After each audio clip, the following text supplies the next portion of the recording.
राष्ट्रपति द्रौपदी मुर्मू ने नई दिल्ली स्थित राष्ट्रपति भवन में डूरंड कप टूर्नामेंट 2026 की ट्रॉफियों का अनावरण किया तथा उन्हें हरी झंडी दिखाकर रवाना किया। इस अवसर पर राष्ट्रपति ने डूरंड कप से जुड़े सभी पूर्व एवं वर्तमान अधिकारियों और खिलाड़ियों को बधाई दी और कहा कि इस टूर्नामेंट ने अनेक प्रतिभावान फुटबॉल खिलाड़ियों को मंच प्रदान किया है। राष्ट्रपति ने कहा कि फुटबॉल विश्व के सर्वाधिक लोकप्रिय खेलों में से एक है। यह उत्कृष्टता, एकता और खेल भावना का अनूठा उदाहरण है। उन्होंने कहा कि वैश्विक फुटबॉल जगत में अपना स्थान बनाने के लिए भारत को अभी लंबी यात्रा तय करनी है। उन्होंने विश्वास व्यक्त किया कि यह प्रतियोगिता फुटबॉल खिलाड़ियों को विकसित करने में महत्वपूर्ण भूमिका निभाएगी।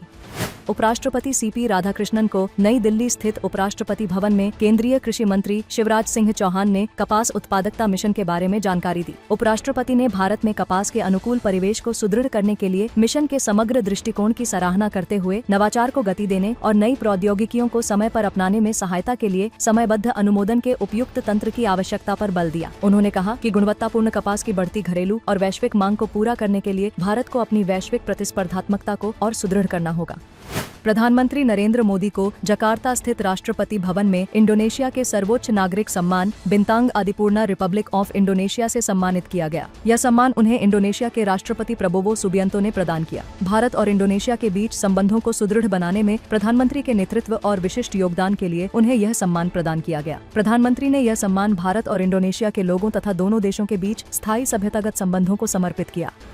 केंद्रीय स्वास्थ्य एवं परिवार कल्याण मंत्री जगत प्रकाश नड्डा ने नई दिल्ली में केंद्रीय युवा कार्यक्रम एवं खेल मंत्री डॉक्टर मनसुख मांडविया तथा केंद्रीय रक्षा राज्य मंत्री संजय सेठ के साथ उच्च स्तरीय अंतर मंत्रालयी बैठक की अध्यक्षता की। बैठक का उद्देश्य समग्र सरकारी दृष्टिकोण के माध्यम से टीबी मुक्त भारत अभियान के प्रभावी क्रियान्वयन में समन्वय को सुदृढ़ करना और इसमें तेजी लाना था। बैठक को संबोधित करते हुए उन्होंने कहा कि टीबी मुक्त भारत के लक्ष्य को प्राप्त करने के लिए सरकार और समग्र समाज की सहभागिता आवश्यक है। उन्होंने कहा कि प्रत्येक मंत्रालय, संस्था और हितधारक को अपनी अपनी क्षमता तथा पहुंच के अनुरूप योगदान देना होगा।